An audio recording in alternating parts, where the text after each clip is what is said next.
So, আজি মই start কৰিম তোমালোকৰ থাৰ্ড চেপ্টাৰ কাৰেণ্ট ইলেক্ট্ৰিচিটি অৰ্থাৎ প্ৰবাহী বিদ্যুৎ। চ' আমি তাৰ আগতে জানি লওঁ যে ইলেক্ট্ৰিক কাৰেণ্টনো কি বস্তু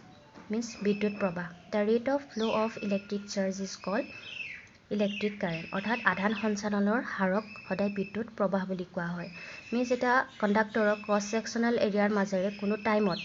যেতিয়া ইলেক্ট্ৰিক চাৰ্জ পাৰ হৈ যায় তেতিয়া তাকে কোৱা হয় তোমাৰ ইলেক্ট্ৰিক কাৰেণ্ট। পৰিবাহী এটাত লম্বচ্ছেদৰ মাজেৰে প্ৰতি ছেকেণ্ডত সঞ্চালিত আধানৰ পৰিমাণ। চ' কি হ'ল কথাটো, এইটো হৈ গ'ল তোমাৰ ধৰা এটা কণ্ডাক্টৰ, ছলিড কণ্ডাক্টৰ এটা, তাৰ এইকণ হ'ল যেনিবা তোমাৰ ক্ৰছ ছেকশ্যনেল এৰিয়া। চ' এই ক্ৰছ ছেকশ্যনেল এৰিয়াৰ মাজেদি ধৰা তোমাৰ চাৰ্জ পাৰ হৈ গৈছে, কাৰণ আমি জানো যে চাৰ্জ কেৰিয়াৰ হিচাপে এটা মেটালিক কণ্ডাক্টৰত সদায় ফ্ৰী ইলেক্ট্ৰন হয়। ফ্ৰী ইলেক্ট্ৰনবিলাকক সদায় কি হয় তোমাৰ চাৰ্জ কেৰিয়াৰ হিচাপে ধৰা হয়। চ' ইলেক্ট্ৰনছবিলাক এই ক্ৰছ ছেকশ্যনেল এৰিয়াৰ মাজেদি যিমান পৰিমাণ পাৰ হৈ গৈছে টি ছেকেণ্ডত তাকে কোৱা হয় তোমাৰ ইলেক্ট্ৰনিক কাৰেণ্ট বুলি কোৱা হয় বা ইলেক্ট্ৰিক কাৰেণ্ট হ'ল। চ' ক'ব পাৰা যে if capital Q is a total charge flow' in an cross sectional in time T অৰ্থাৎ পৰিবাহী এটাৰ লম্বচ্ছেদৰ মাজেৰে টি সময়ত পাৰ হৈ যোৱা যদি মুঠ আধানৰ পৰিমাণ যদি কিউ হয়, তেন্তে তুমি প্ৰবাহৰ যিটো ফৰ্মুলা কেনেকৈ লিখিব পাৰা I equal to Q by T হ'ল average current. You can say average current is equal to total charge divided by the total time. And the SI unit of electric current is ampere or coulomb per second. And electric current is a scalar quantity. ঠিক আছে, means যেতিয়া কোনোবা মুঠ current যদি উলিয়াবলৈ কওঁ, কোনো ৱাৰৰ মাজেদি পাৰ হৈ যোৱা কেইবাটাও ৱাৰ ধৰা কানেক্ট আছে, তাৰ মাজেদি পাৰ হৈ যোৱা যদি টোটেল কাৰেণ্ট আমাক উলিয়াব দিয়ে, তেতিয়া আমি কাৰেণ্টৰ যিটো তোমাক সদায় কি কৰোঁ এলজেব্ৰিক চাম কৰোঁ। মিনছ চব ইণ্ডিভিজুৱেল কাৰেণ্টবিলাকক আমি সদায় এলজেব্ৰিক চামেৰে উলিয়াওঁ। সেইটো কাৰণে আমি যিহেতু এই ৰুলটো সদায় তোমাৰ স্কেলাৰ কোৱান্টিটিৰ ক্ষেত্ৰতে হয় এলজেব্ৰিক যিটো এডিশ্যন, সেইটো কাৰণে আমি কাৰেণ্টক সদায় স্কেলাৰ কোৱান্টিটি হিচাপে ধৰিব পাৰোঁ। ঠিক আছে, ভেক্টৰ এডিশ্যন নহয়, মিনছ চিম্পল এলজেব্ৰিক এডিশ্যন হয় কাৰণে হ'ল। চ' ইয়াত চোৱা কি কৰিছোঁ, এটা মেটেলিক কণ্ডাক্টৰক মই মানে ধৰা ষ্টাৰ্টিঙতে ইয়াত কোনো কাৰেণ্ট ফ্ল' হোৱা নাছিল, বা তুমি ক'ব পাৰা ইয়াত কোনো ইলেক্ট্ৰিক ফিল্ড নাছিল। যেতিয়া দুটা মূৰত যেতিয়া পটেঞ্চিয়েল ডিফাৰেঞ্চ এটা আমি আনি দিলোঁ, মানে কেনেকৈ আনিলোঁ পটেঞ্চিয়েল ডিফাৰেঞ্চ, তাক এটা ইলেক্ট্ৰিক চেলৰ লগত তোমাৰ কানেক্ট কৰিলোঁ। মিনছ এফালে তোমাৰ পজিটিভ আহি গ'ল, এফালে নিগেটিভ, মিনছ ইলেক্ট্ৰিক ফিল্ড এখন ইয়াত ফৰ্ম হৈ গ'ল। চ' ইলেক্ট্ৰিক ফিল্ড যেতিয়া আহি যায়, এই ইলেক্ট্ৰিক ফিল্ডৰ হেঁচাত যিটো তোমাৰ ইলেক্ট্ৰনছবিলাক সদায় তোমাৰ নিগেটিভ টাৰ্মিনেলৰ পৰা পজিটিভ টাৰ্মিনেলৰ ফালে ফ্ল' হ'বলৈ তোমাৰ ষ্টাৰ্ট কৰে, means opposite to that of electric field হ'ল। কিন্তু ধন আধানবিলাক যি পজিটিভ চাৰ্জবিলাক সদায় কিন্তু পজিটিভৰ পৰা নিগেটিভৰ ফালে যায়, আৰু ইলেক্ট্ৰন সদায় নিগেটিভৰ পৰা পজিটিভৰ ফালে যায়। চ' এইখিনিতে তুমি ক'ব পাৰা যে flow' of electron is term as electronic current. ঠিক আছে, মিনছ ইলেক্ট্ৰন যিটো ডিৰেকশ্যনত ফ্ল' হৈছে, মিনছ নিগেটিভ টাৰ্মিনেলৰ পৰা পজিটিভ টাৰ্মিনেললৈ ফ্ল' হৈছে, সেই কাৰেণ্টটোক কোৱা হয় তোমাৰ ইলেক্ট্ৰনিক কাৰেণ্ট। আৰু যিটো তোমাৰ ইলেক্ট্ৰনৰ যিটো ফ্ল'ৰ অপজিট ডিৰেকশ্যনটো অৰ্থাৎ পজিটিভৰ পৰা নিগেটিভৰ যিটো ডিৰেকশ্যন, তাক কোৱা হয় তোমাৰ কনভেনশ্যনেল কাৰেণ্ট বুলি। অৰ্থাৎ পজিটিভ চাৰ্জৰ যিটো ফ্ল' পজিটিভ টাৰ্মিনেলৰ পৰা নিগেটিভ টাৰ্মিনেললৈকে, তাক কোৱা হয় কনভেনশ্যনেল কাৰেণ্ট। আৰু ইলেক্ট্ৰন যিহেতু নিগেটিভৰ পৰা পজিটিভ টাৰ্মিনেলৰ ফালে যায়, তাক কোৱা হয় electronic current. And in physics we often deal with the conventional current. অৰ্থাৎ ইলেক্ট্ৰিক চাৰ্কিট এটা যেতিয়া বনোৱা হয়, তাৰ যিটো তোমাৰ কাৰেণ্টৰ ডিৰেকশ্যন তুমি যদি শ্ব' কৰা, দেখিবা যে কাৰেণ্টৰ ডিৰেকশ্যনটো সদায় ক'ৰ পৰা ক'লৈ আছে, নিগেটিভৰ পৰা পজিটিভৰ ফালে আছে। আছিলে তোমাৰ পজিটিভৰ পৰা তোমাৰ নিগেটিভৰ ফালে আছে, মিনছ পজিটিভ চাৰ্জৰ ডিৰেকশ্যনটো কনভেনশ্যনেল কাৰেণ্ট হ'ব।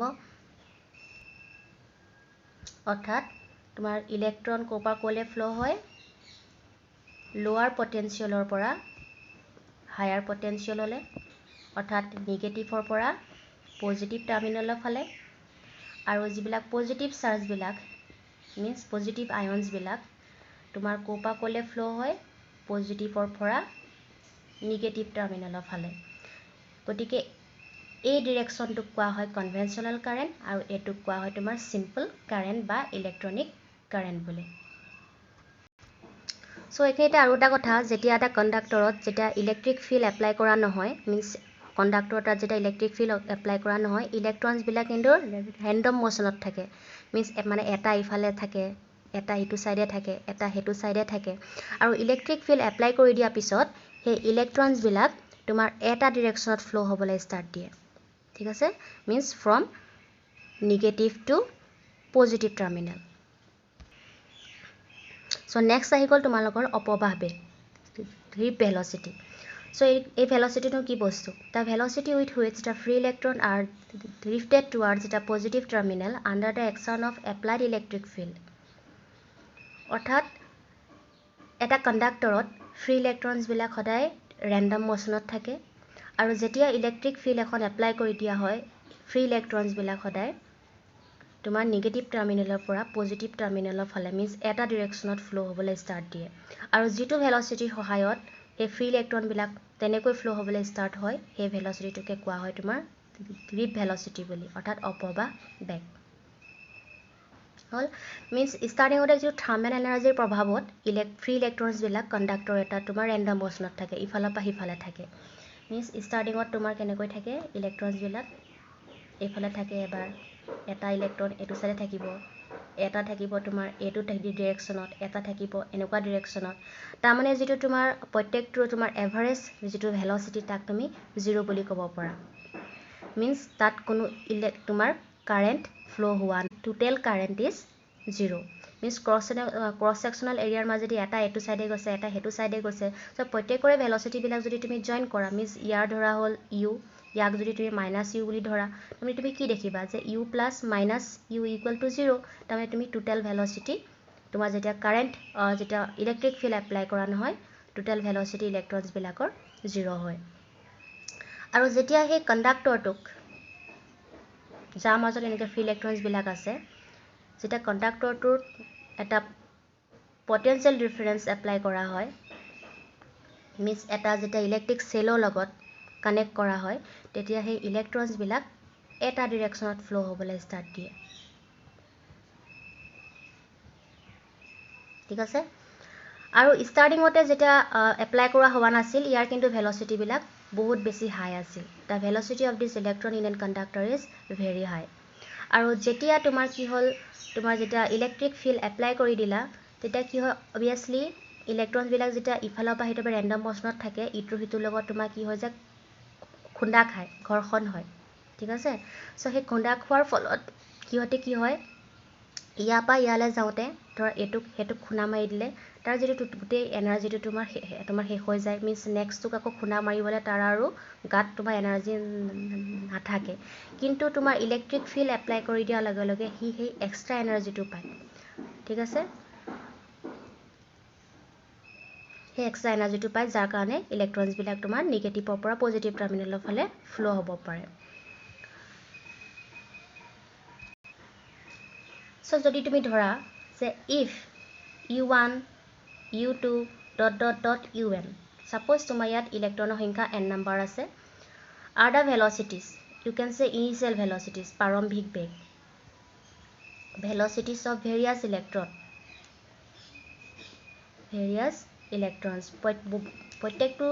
ইলেক্ট্ৰনৰ যদি ইনিচিয়েল ভেলচিটি ধৰা তোমাৰ u1 u2 un আছিল মানে ইলেক্ট্ৰিক ফিল্ড এপ্লাই কৰাৰ আগত প্ৰত্যেকৰে ভেলচিটি যদি ইমান আছিল তেতিয়াহ'লে তুমি কি ক'ব পাৰা the total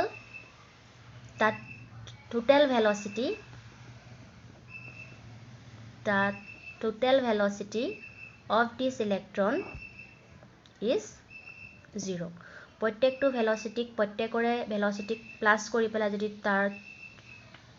total number of ইলেক্ট্ৰনেৰে divide কৰা তুমি কি পাবা 0 পাবা total velocity is 0 or you can say hence there is no transfer of charge across any cross section of the conductor means কণ্ডাক্টৰৰ প্ৰস্থছেদ বা লম্বছেদৰ মাজেৰে কোনো আধানৰ সৰবৰাহ হোৱা নাই in other words there is no current flowing in the conductor means কণ্ডাক্টৰটোত কোনো কাৰেণ্টে flow হোৱা নাই মানে ইটো হেতু কেনসেল কৰি দিছে গোটেইখিনিয়ে হ'ল সো যেতিয়া কণ্ডাক্টৰৰ দুই মূৰে যেতিয়া পটেনশিয়াল ডিফাৰেন্স এটা আনি দিয়া হয় তেতিয়া কি হৈ যায় কণ্ডাক্টৰটোৰ মাজত এখন ইলেক্ট্ৰিক ফিল্ড আহি যায় ইলেক্ট্ৰিক ফিল্ড E তাক তুমি ক'ব পাৰা -V/L where L is the length of this conductor আৰু V হৈছে potential difference দুই মূৰৰ potential difference বিভৱ ভেদ সো যেতিয়া ইলেক্ট্ৰিক ফিল্ড যেতিয়া সেটআপ হৈ যায় তেতিয়া কি হৈ যায় ফ্ৰী ইলেক্ট্ৰনছ বিলাক তোমাৰ ইলেক্ট্ৰিক ফিল্ডৰ অপোজিট ডিৰেকশ্যনত ফ্লো হ'বলৈ ষ্টাৰ্ট কৰে সো তাৰ পিছত ইলেক্ট্ৰনছ বিলাকে তোমাৰ ধৰা মানে তোমাৰ যেটো কণ্ডাক্টৰত প্ৰেজেন্ট থকা অন্য অণু মিন্স পজিটিভ আয়নছ বা হেতৰ নিজৰে নিগেটিভ ইলেক্ট্ৰনৰ মাজত তোমাৰ যেটো কলিজন হয় ধৰা ইলেক্ট্ৰনছ এটা ইয়াক খুনা মাৰি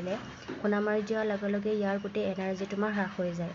সো সেই এনাৰ্জিটো যেটো তোমাৰ যেটো লষ্ট হৈ যায় এনাৰ্জিটো সো সেই লষ্ট হৈ যোৱা এনাৰ্জিটো তোমাৰ যেটো আমি এপ্লাই কৰিছিলো ইলেক্ট্ৰিক ফিল্ডখন তাৰ প্ৰভাৱত হি আকৌ এটা এক্সট্ৰা এনাৰ্জি পায় যাৰ ফলত ই আকৌ ইয়াৰ পৰা ইয়ালে যাব পাৰে সো এই যেটো তোমাৰ যেটো গোটেই প্ৰসেসটো পাকে পতি তোমাৰ ৰিপিট হৈ থাকে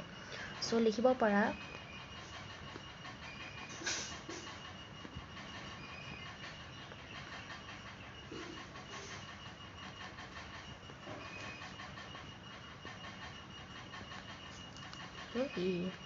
ঠিক আছে সো নিগেটিভ দিয়া হৈছে কাৰণ এটো তোমাৰ নিগেটিভ চাৰ্জ হয় কাৰণ আমি জানো যে F = Q/E বুলি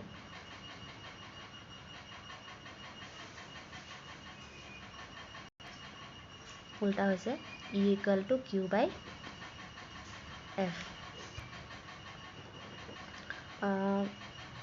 E = F/Q সো এবাৰ পাবৰো F = QE যেহেতু ইয়াত Q চাৰ্জ হয় চাৰ্জটো আমি তোমাৰ নিগেটিভ চাৰ্জ ধৰা হৈছে লিখিব পাৰা E নিগেটিভ কাৰণে নিগেটিভ therefore acceleration সো ইটোৰ পৰা হিটোলে যাবলৈ যি accelerate হি হৈছে under the action of this electric field A = তোমাৰ E/m সো এটো ক'ৰ পৰা আহিলে সো আমি যেহেতু জানো F = ma সো ইয়াত acceleration E হ'ব F/m সো ফোর্স এপ্লাই কিমান হৈছে ফ্ৰী ইলেক্ট্ৰনত E সো F হৈছে E আৰু m হৈছে মাস অফ দিস ইলেক্ট্ৰন সো ইয়াত যেটো E/m আৰু জাগাত আমি লিখিব পাৰো -V/L গল V হৈছে potential difference divided by L length is the length of the conductor EV/mL so electric field apply কৰাৰ আগত প্ৰত্যেকটো ইলেক্ট্ৰনৰ ইনিশিয়াল ভেলোচিটি আছিল তোমাৰ u1 u2 so electric field apply কৰাৰ পিছত ধৰা হ'ল হিহঁতৰ এটা ভেলোচিটি বেলেগ হৈ থাকিলে সো সেই ভেলোচিটি বিলাকক যদি মই v1 v2 v3 ধৰো তেতিয়া হলে আমি ফৰ্মুলা কোনটো ইউজ কৰিম আমি জানো যে v = u + at আমি আগতে পাইছিলো s = ut + half of at square মানে সো ইয়াৰ আমি ফাৰ্স্ট ইকুৱেশ্যনটো ইউজ কৰিম সো ফাৰ্স্ট ধৰা ফাৰ্স্ট ইলেক্ট্ৰনটোৰ কাৰণে যেটো তোমাৰ velocity final velocity v1 = u1 + a t1 তো t লিখি পেলাই মই টাও লিখিম কিছুমান বুকত টাও থাকে টাও 1 বা t1 ও লিখিব পাৰা সো নেক্সট ইলেক্ট্ৰনৰ কাৰণে final velocity v2 = u2 + so আমি কি ধৰিলো যে ইলেক্ট্ৰিক ফিল্ড এপ্লাই কৰাৰ পিছত যি ইলেক্ট্ৰনছ বিলাকৰ যেটো ফাইনাল ভেলোচিটি ধৰা v1 v2 v3 so first ইলেক্ট্ৰনটোৰ কাৰণে final velocity v1 = u1 + a tau 1 বা t1 ও লিখিব পাৰা সো নেক্সটৰ কাৰণে v2 u2 + a tau 2 আকৌ নেক্সট তোমাৰ ডট ডট ডট তোমাৰ vn নাম্বাৰ হ'ব তোমাৰ vn un + a tau n n টো হৈছে যিমান সংখ্যক তুমি ইলেক্ট্ৰনছ লোৱা হল সো therefore আমি কি লিখিব পাৰো যে average velocity average velocity V so লক্ষ্য কৰিবা যে এটো ভি পটেনশিয়েল ডিফাৰেন্সটো নহয় average velocity means electric field apply কৰাৰ পাছৰ ভেল'চিটি ঠিক আছে average velocity V with which যাৰ সহায়ত ইলেক্ট্ৰনছ বিলাক মুভ কৰে ঠিক আছে অৰ ড্ৰিফ্ট হয় মিনছ অপবাহ হয় due to electric field due to electric field will be given by V equal to V1 plus V2 plus V3 plus dot dot dot Vn divided by total number of electrons. Okay, now put the value of this V1 V2 V3 from this one. You can see that U1 plus A tau 1 U2 plus A tau 2 dot dot dot UN plus A tau n okay divided by total number of electron so ইয়াৰ পৰা তোমালোকে a U1 যেহেতু প্ৰত্যেকটো plus হৈ আছে ইটোৰ হিতে লগত হয়নে ইয়াৰ লগত ই প্লাস হৈছে ইয়াৰ লগত ই প্লাস হৈ আছে সো তাৰ পৰা তুমি U1 U2 এবিলাক তুমি এক্সট্ৰা কৰি আনা হল এক্সট্ৰা কৰি আনা আৰু তোমাৰ এইটা তুমি এক্সট্ৰা কৰি দিয়া a tau 1 a tau 2 dot dot dot a tau n divided by n so কি দেখিবা যে u1 u2 un by n means initial velocity total যদি কৰা হৈছিল তোমাৰ random motionত আছিল electrons বিলাক electric field apply কৰা আগত so তাতে total যেটো velocity আছিল 0 আছিল so ইয়াৰ জায়গাত 0 পাতা ইয়াত থাকি যাব তোমাৰ এগিটা so ইয়াৰ পৰাও তোমাৰ a টো কমন আহিব ভিতৰত থাকি যাব tau 1 tau 2 dot dot dot tau n divided by n হ'ব তা মানে ইয়াৰ অৰ্থটো হ'ল means t1 t2 dot dot tn means total time means তুমি এটো এনেকৈ লিখিব পাৰা a অকল tau হিচাপে হগল এটো হগল এভাৰেজ ভেল'চিটি আফটাৰ এপ্লাইং দা ইলেক্ট্ৰিক ফিল্ড সো ইয়াত যেটো এক্সিলাৰেশন অলপ আগত যেটো তোমাৰ ভ্যালু কিমান পাইছিলো আমি ev by ml tau হগল tau টাইমৰ ওপৰত হেই না লাগে সো এটোই হৈছে ফাইনাল ফৰ্মুলা আৰু ইয়াত যেটো tau t টো হৈছে তোমাৰ average time interval between any two consecutive collision আৰু এই টাওক তোমাৰ ৰিল্যাক্সেশন টাইম বুলিও কোৱা হয় কল আগতে মন কৰিবা যে এই যেটো ভেল'চিটি যেটো তোমাৰ av টো ইয়াৰ মান খুব কম হয় means 0.1 cm per second পৰা 1 cm per second ভিতৰত থাকে